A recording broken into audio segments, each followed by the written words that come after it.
con la clasificación de los derechos, ¿ya? Vamos a comenzar con la clasificación de los derechos. ¿Qué, profesor? ¿Los derechos también se clasifican? Claro que sí, los derechos también se clasifican. Tienen cierta clasificación. Hay derechos de primera generación, hay derechos de segunda generación y hay derechos de tercera generación. ¿Ya? Repito. Hay derechos de primera generación, derechos de segunda generación y derechos de tercera generación. Profesor, ¿en qué se caracteriza cada uno de estos derechos? Primera, segunda y tercera generación. Bueno, el derecho de primera generación es el derecho en el cual, digamos, el hombre cuenta con principales facultades, ¿ya? Principales facultades para la vida. O sea, todo derecho de primera generación está relacionado a la persona como ser individual, ¿ya? Todo derecho de primera generación está relacionado al ser humano, a la persona humana como ser individual, ¿ya? Como ser individual. ¿Qué derechos individuales nosotros tenemos? ¿Ya? ¿Qué derechos individuales nosotros tenemos? Por ejemplo, profesor, ¿qué derechos individuales nosotros tenemos? Tenemos derechos individuales como ¿cuál? Como el derecho a la vida, ¿ya? Y nosotros ya sabemos a qué nos estamos refiriendo cuando hablamos de derecho a la vida, ¿no es cierto? Sí, ya sabemos a qué nos referimos cuando hablamos de derecho a la vida. El derecho a la vida es un derecho individual, ¿ya? Es un derecho individual que todos y todas tenemos, ¿ya? Derecho a la vida. Tenemos derecho a la igualdad, ¿ya? Tenemos derecho a la igualdad. Profesor, ¿derecho a la igualdad? Claro, es un derecho individual. Todos tenemos el derecho a la igualdad, ¿ya? Como derecho a la igualdad, todos nos debemos respetar mutuamente, porque todos somos iguales, ¿ya? Porque todos somos iguales. Ahora, hace poco, bueno, creo que esta semana, se celebró un movimiento, o se celebró una fecha, digamos, en la cual muchas personas, digamos, que algunos lo ven como diferentes, hicieron su celebración. No sé si ustedes alguna vez han escuchado del movimiento LGTB. Muy bien, Angelín, muy bien. Del movimiento LGTB. Profesor, no sé, bueno, Angelín me imagino que sí sabe. Pero algunos de ustedes han escuchado del movimiento LGTB. ¿Saben lo que es el movimiento LGTB? ¿Saben lo que es el movimiento LGTB? ¿Han escuchado, digamos, hablar del movimiento LGTB? Bueno, la mayoría sí, ¿no? Algunos sí se han escuchado hablar del movimiento LGTB. El movimiento LGTB viene de sus siglas, pues, ¿no? Lesbianas, gay, transexuales y bisexuales, ¿ya? LGTB, ¿ya? Lesbianas, gay, transexuales y bisexuales. Profesor, estos son géneros sexuales, ¿ya? O sea, diversidad de sexos, ¿ya? Diversidad de sexos. ¿Qué quieren hacer estos movimientos del LGTB? Muy bien, este movimiento de LGTB quieren visibilizar a las sociedades, digamos, que hay diferentes formas de ver la sexualidad, ¿ya? Que no solamente es el patrón varón y el patrón mujer, no solamente son esos dos patrones, sino hay diversidad sexual en la sociedad, como los gays, las lesbianas, los bisexuales o los transexuales, ¿no es cierto? En la cual ellos buscan que se les trate como si fueran una persona normal, ¿no? Ellos buscan que se le traten como si fuera una persona normal. O sea, ellos están buscando digamos, ese derecho de primera generación, el derecho a la igualdad. Yo soy gay, ya, muy bien, soy gay, pero quiero que se me trate como una persona normal. Yo soy lesbiana, quiero que se me trate como una persona normal. Yo soy bisexual y quiero que se me trate como una persona normal. Yo soy transexual. Digamos, los que más son afectados ahí son los transexuales, ¿no? Los transexuales y los gays, en ciertas partes, ¿ya? ¿Por qué, profesor? Porque todavía tenemos una cultura machista en nuestra sociedad, ¿ya? Esta cultura machista hace que la sociedad no permite que el hombre sea diferente a su característica. El hombre tiene que ser rudo, el hombre tiene que ser, digamos, el de carácter fuerte, pero cuando ven a un varón, digamos, con ciertas características femeninas, pues ya lo marginan, lo discriminan, ¿no? Ahora, aún más, si este varón, digamos, tiene conductas femeninas y actúa como ella digamos, tiene componentes, se viste como ella, hasta se implanta algunos aspectos femeninos, pues más, ¿no? Más son transgredidos, ¿no? Entonces, ¿cómo es posible que un varón pueda actuar así, no? La sociedad puede llegar a esos límites. Entonces, ellos lo que buscan, esta organización lo que busca es la igualdad. La igualdad como tú y yo queremos que nos traten, ellos también buscan que se le traten de esa manera. ¿No, chicos? Entonces, este grupo es muy importante porque visibiliza o quiere visibilizar la igualdad, el derecho como la igualdad. ¿Ya? También está el derecho a la libertad. El derecho a la libertad. El derecho a la libertad no es hacer lo que se le dé o que no se venga en gana. ¿Ya? El derecho a la libertad no es hacer lo que yo quiero, lo que yo deseo, sin importarme al resto. No. El derecho a la libertad es ese derecho en la cual a nosotros podemos visibilizar, podemos dar opinión de lo que nosotros sentimos, siempre y cuando no hacemos daño al otro. ¿Ya? Siempre y cuando no hacemos daño al otro. O sea, ese es el derecho a la libertad. El derecho a la libertad no es hacer lo que yo quiero. No, eso no es libertad. Libertad es actuar de una manera en la cual, digamos, va con nuestro comportamiento, va con nuestras ideas, pero sin hacer daño a los demás. ¿Ya? Sin hacer daño a los demás. Entonces, ahí tenemos el derecho de primera generación. Los derechos de primera generación, recuérdalo muy bien, están relacionados a la persona individual. ¿Ya? Están relacionados a la persona individual. ¿Chicos? Vamos con los derechos de segunda generación. Los derechos de segunda generación son los derechos, digamos, económicos, son los derechos sociales, son los derechos culturales, ¿ya? Derechos económicos, sociales y culturales. Esos son derechos de segunda generación, chicos. ¿Cómo cuál es, profesor? A ver, derechos al trabajo. El derecho al trabajo, ¿a qué está relacionado? ¿A lo económico, social o cultural? A ver ustedes. El derecho al trabajo, ¿está relacionado a lo económico, social o cultural? A ver ustedes, chicos. Derecho al trabajo. ¿Relacionado a qué? Claro, obviamente, ¿no es cierto? A lo económico. El derecho al trabajo está relacionado a lo económico, ¿ya? A lo económico, al trabajo, porque tú con trabajo vas a recibir remuneración. Por lo tanto, está relacionado a lo económico, derecho al trabajo, ¿ya? Derecho a la libre sindicación. Profesor, derecho a la libre sindicación. ¿Qué es sindicación? Ah, formar sindicatos, ¿ya? Formar un sindicato. Profesor, ¿qué es un sindicato? El sindicato, digamos, es un grupo de trabajadores en la cual ese sindicato va a velar por los derechos de los trabajadores, ¿ya? Armar un sindicato es agrupar a trabajadores de una empresa y que este sindicato vele por los derechos de esos trabajadores. Por ejemplo, recibir un buen salario, trabajar las horas necesarias, que no se le explote al trabajador, que haya buenas condiciones laborales, que haya seguro de trabajo, etcétera, etcétera, ¿no? Un sindicato va a velar por la integridad de los trabajadores, ya va a velar por la integridad de los trabajadores. Ahora, ese sindicato se va a armar, digamos, dentro de la empresa, ya dentro de la empresa. Entonces, toda empresa debe dejar ser libre, o debe dejar, digamos, que se arme un sindicato dentro de su organización. Porque armar un sindicato es el derecho de segunda generación, ¿ya? Entonces, armar un sindicato, ¿qué sería? ¿Económico, social o cultural? Armar un sindicato, ¿qué sería? ¿Económico, social o cultural? A ver ustedes.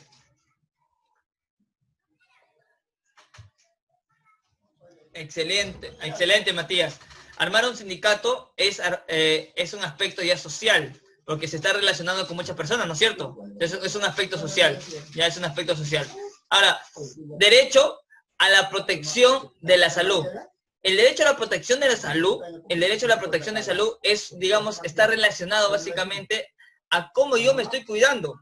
¿De qué manera me estoy cuidando yo? ¿Ya? ¿De qué manera me cuido yo? Es un derecho a la protección a la salud, ¿ya? El derecho a la protección de la salud sería económico, social o cultural. También sería social, ¿ya?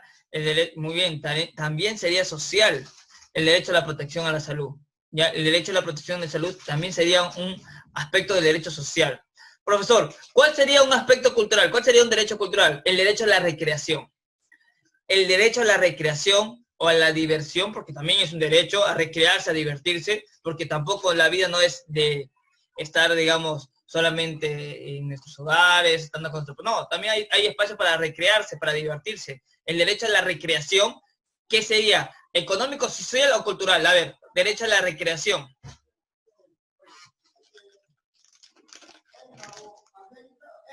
Total, es un derecho cultural, ¿sí? El derecho a la recreación es un derecho cultural, ¿ya? Es un derecho cultural. ¿Por qué? Porque al recrearnos, al divertirnos, también estamos aprendiendo, ¿ya? También estamos aprendiendo. Chicos, derecho cultural.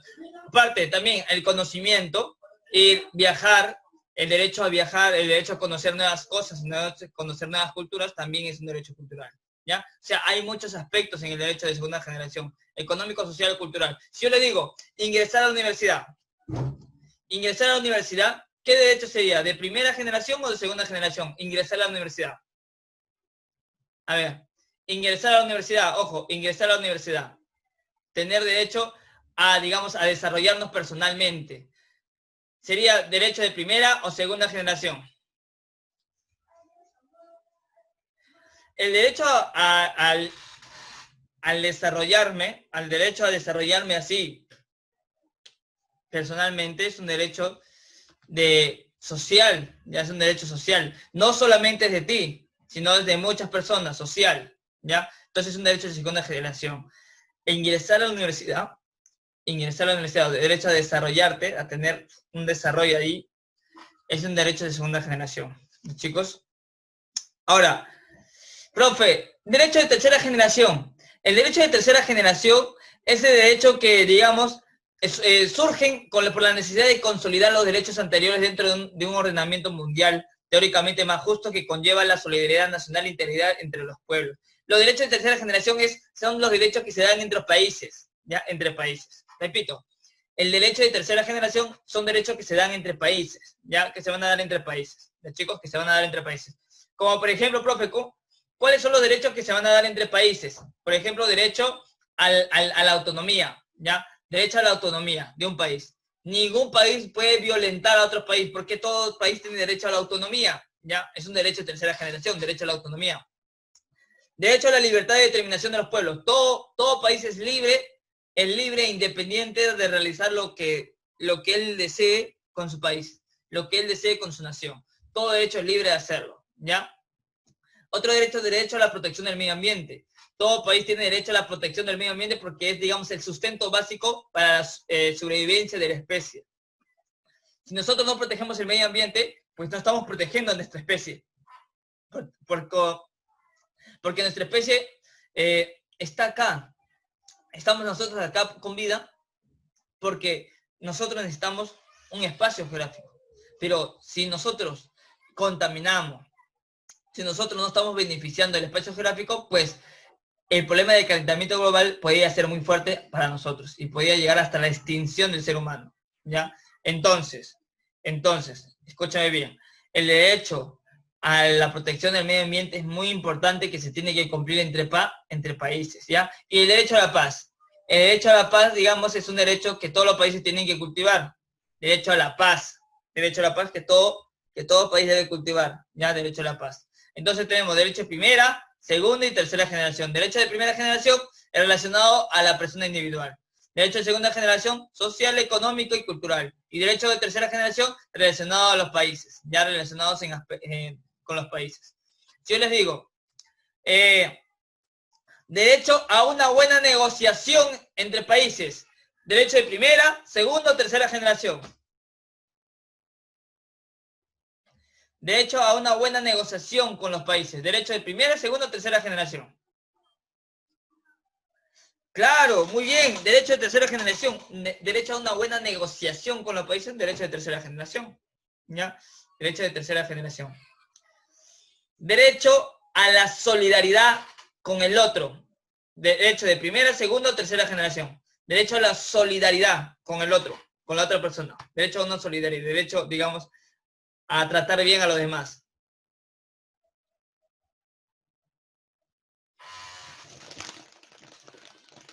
Eso sería derecho de segunda porque es social. Estás involucrando a otra persona más, ¿ya? Derecho, claro, estás involucrando a otra persona más. Derecho a una solidaridad con los demás, estás involucrando a una persona más, por lo tanto es de segunda generación. Solamente los derechos que están ligados solamente a mi persona, como por ejemplo, derecho a una identidad. Derecho a una identidad. ¿Cuál? Primera, segunda o tercera generación. Derecho a una identidad. Primera, segunda o tercera generación. Derecho a una identidad. Claro, obvio, claro, de primera generación, porque es un derecho para mí, identidad, es un derecho para mí, ¿ya? Derecho a una identidad. Entonces tenemos ahí, primera, segunda y tercera generación. ¿Ya, chicos? Esa es la clasificación de los derechos. Ahora vamos a los derechos constitucionales. Ya, los derechos constitucionales. Profe, ¿hay derechos constitucionales? Claro que sí, hay derechos constitucionales. ¿Ya? Los derechos constitucionales se dividen en tres: fundamentales, sociales, económicos y políticos. ¿Ya? Los derechos constitucionales se basan, digamos, en la Constitución de 1993. ¿Ya? Ya tú sabes quién es el presidente que promulgó la Constitución de 1993. Ya tú sabes. Me imagino que ya tú sabes. Claro, Alberto Fujimori. Ya, Alberto Fujimori. Entonces, Alberto Fujimori en la Constitución de 1993 nos da derechos constitucionales que son fundamentales, sociales, económicos y políticos. ¿Ya? En los derechos fundamentales, digamos, son los derechos propios de todo ser humano, de todas las personas, que son derechos, digamos, que nos permiten satisfacernos, satisfacer, digamos, nuestras primeras necesidades. Y también son derechos, digamos, que obtiene en un primer momento la persona.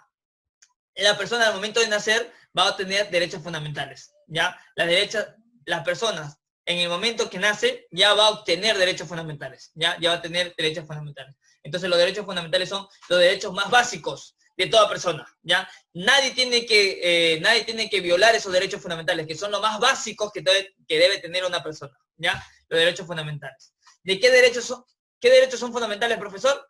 Los derechos a la vida. De nuevo está ahí acá el derecho a la vida, que es el derecho más básico que tenemos, derecho a la vida. ¿Por qué? Porque sin vida no podemos desarrollarnos. Por lo tanto, derecho a la vida, fundamental, ¿ya? Derecho a la igualdad ante la ley, también ya lo hemos hablado, ¿ya? Derecho a la igualdad ante la ley, todos, sin excepción somos iguales, ¿ya? Honor y a la buena reputación. Todos tenemos derecho al honor y a la buena reputación. Nadie tiene derecho a hablar mal, o sea, nadie tiene el derecho de hablar mal de nosotros. Claro, sin ninguna prueba, ¿ya? Aunque algunas personas ya están acostumbrados a hablar mal de otros, ya sin ninguna prueba determinada. Entonces, el derecho al honor y a la buena reputación es un derecho fundamental. Derecho a la propiedad y a la herencia. Claro, todos nosotros tenemos derecho a la propiedad. Todos nosotros tenemos derecho a consumir, a necesitar algo. Y tenemos derecho a la herencia. Claro que sí. Como recibir una herencia o como también brindarla una herencia. O sea, tenemos derecho de ambas partes. Recibir una herencia, tenemos derecho a recibir una herencia, como también brindar una herencia, ¿ya? Tenemos derecho a la propiedad, porque nosotros podemos adquirir cosas y ya pertenece a nuestra propiedad, derecho a la propiedad, ¿ya? Entonces, son derechos fundamentales. La vida, la igualdad, el honor y la propiedad, ¿ya? Derechos fundamentales. Después están los derechos sociales y económicos. Los derechos sociales y económicos son, digamos, derechos relacionados al aspecto social y al aspecto económico, ¿no? Su mismo nombre lo dice, son derechos relacionados al aspecto social y al aspecto económico. Relacionado al aspecto social, la educación. Todo derecho, toda persona tiene derecho a la educación, claro. Toda persona tiene derecho a la educación y es un derecho social. La educación es un derecho social. Como tú estás ahora brindando tu derecho social, que es la educación, ¿ya? Ahora tú estás ejerciendo tu derecho social, que es la educación. El trabajo, lo que yo estoy ejerciendo, es un derecho económico, el trabajo, ¿ya? La sindicación, también ya hemos hablado de sindicación, que cuando se arma grupo de sindicatos, pues no, la sindicación es un derecho económico. La remuneración equitativa es un derecho económico, ¿ya? La protección de su salud es un derecho social. Entonces, ahí tenemos en los derechos de salud y económico, derechos como la salud, la protección de la salud, perdón, la educación, el trabajo, la remuneración y la sindicación. Ya son los derechos sociales y económicos. Ahí debe estar también derecho a la recreación, ¿no? Tú ya sabes, ¿no? Derecho a la recreación también debe estar ahí. Y derechos políticos. Los derechos políticos son los derechos que solamente tú vas a tener cuando cumplas la mayoría de edad.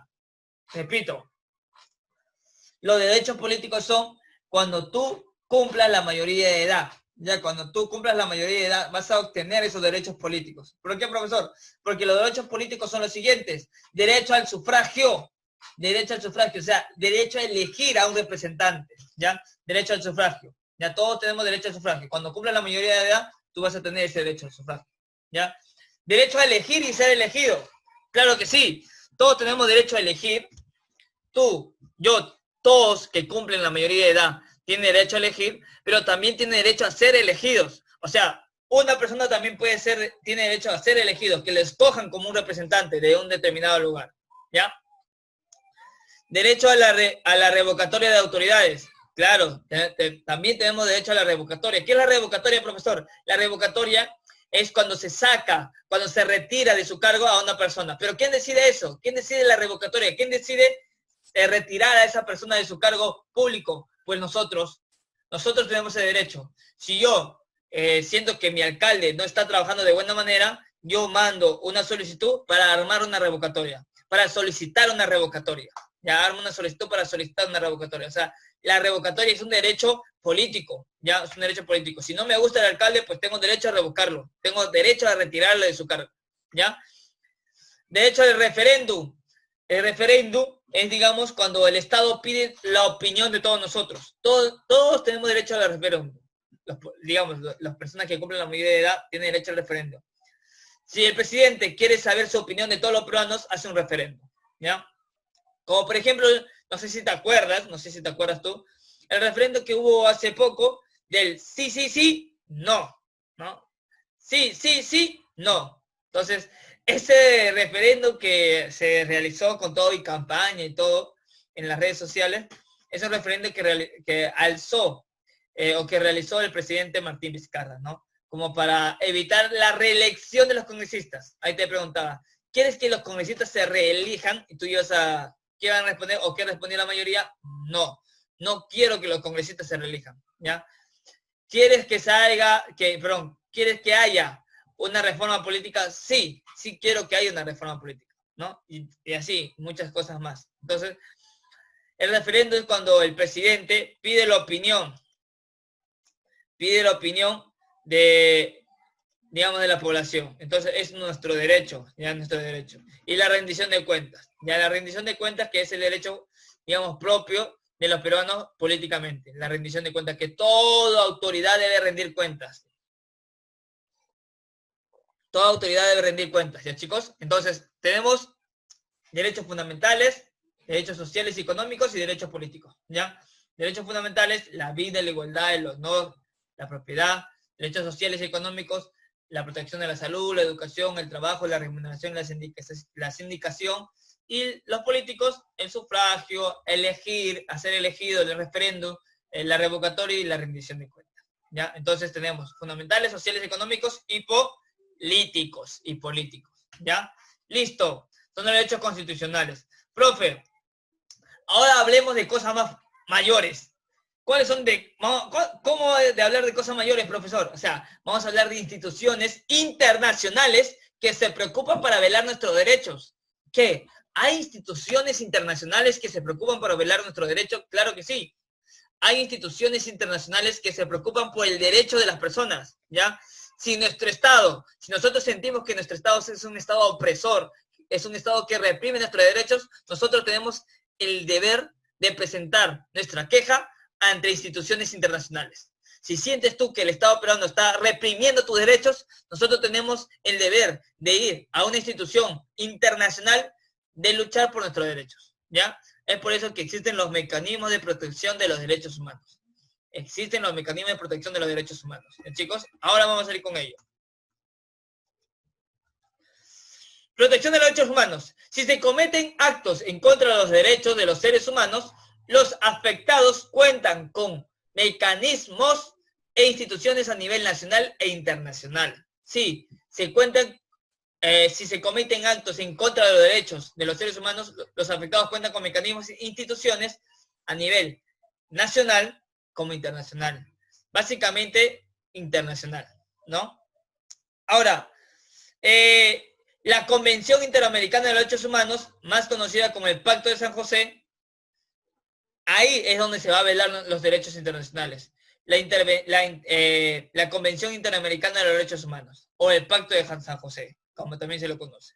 Vamos a ver qué instituciones internacionales velan por nuestros derechos, ¿ya? Vamos a conocer acá. Por ejemplo, la Comisión Interamericana de los Derechos Humanos, el CIDH, ¿ya? El CIDH, ¿ya? La Comisión Interamericana de los Derechos Humanos. Esta Comisión Interamericana de Derechos Humanos es un órgano principal de la OEA. Profe, ¿qué es la OEA? La OEA es la Organización de los Estados Americanos, ¿ya? esta Organización de los Estados Americanos tiene una Comisión Interamericana de Derechos Humanos, que la van a llamar el CIS. Esta Comisión Interamericana de Derechos Humanos se encuentra su sede principal en Washington, ya, Estados Unidos. Ya ahí se encuentra su sede principal en Washington, Estados Unidos. ¿Ya? Profe, ¿cuál es la función? ¿Cuál es la principal función de la Comisión Interamericana de Derechos Humanos? ¿Cuál es la principal función de esta institución? Es revisar, analizar e investigar las peticiones individuales en el que un Estado, miembro de la OEA, ha violado los derechos. Si tú sientes que el Estado peruano ha violado tus derechos, tú tienes la capacidad de ir y denunciarlo a la Comisión Interamericana de los Derechos Humanos. Profe, ¿ha ocurrido ya que personas denuncian al Estado peruano? Sí, ya ocurrió en Cajamarca, cuando la empresa minera Yanacocha estaba haciendo sus desmanes, estaba contaminando el territorio de Cajamarca. Los cajamarquinos denunciaron al Estado peruano para no ponerle su parche, a esta empresa extranjera. Entonces, como denunciaron al Estado peruano, se fueron hasta la Comisión Interamericana de los Derechos Humanos, ¿ya?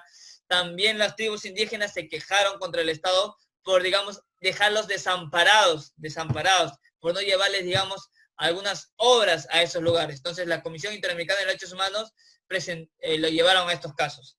Esta Comisión Interamericana de Derechos Humanos va a analizar, va a investigar si lo que están pidiendo o lo que están denunciando es correcto, sí o no.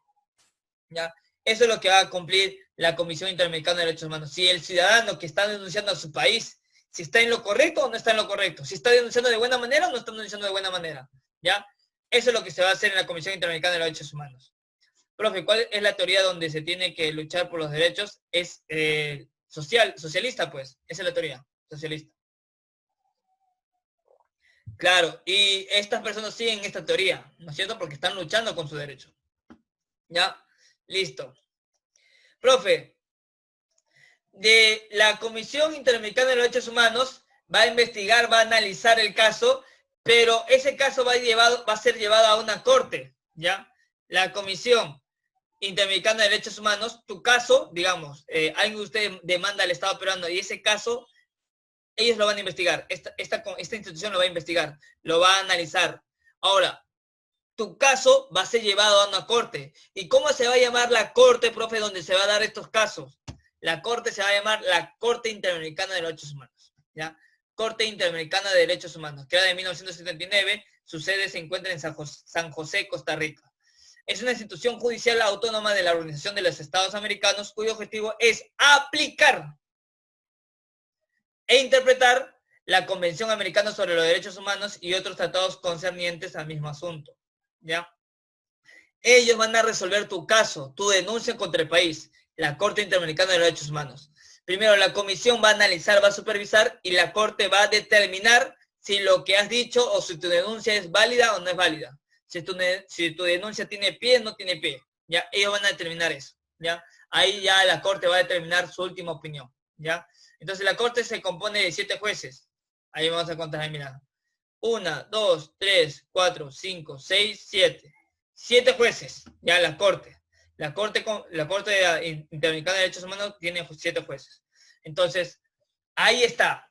Ahí está la Corte Interamericana de Derechos Humanos si sentimos que nosotros estamos siendo dañados por nuestro Estado peruano. ¿Ya? Y después viene la Carta Democrática Interamericana. ¿Ya? La Carta Democrática Interamericana básicamente se firmó en Lima, ya en 2001, durante el 28ª Asamblea General de la OEA. Reafirma, esta Carta Democrática Interamericana va a decir, ya sabes qué, nosotros reafirmamos nuestro compromiso para proteger los derechos humanos. Sí, todos los países miembros de la OEA van a reafirmar su compromiso para la protección de los derechos humanos. Ya, para la protección de los derechos humanos. ¿Ya, chicos? ¿Qué país se encuentra ahí?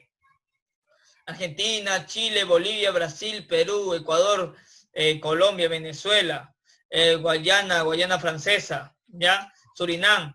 Acá también se encuentra Panamá, Salvador, Cuba, México, Belice, Honduras, etcétera, etcétera, etcétera. ¿Ya? Son los países que pertenecen o son miembros de la OEA.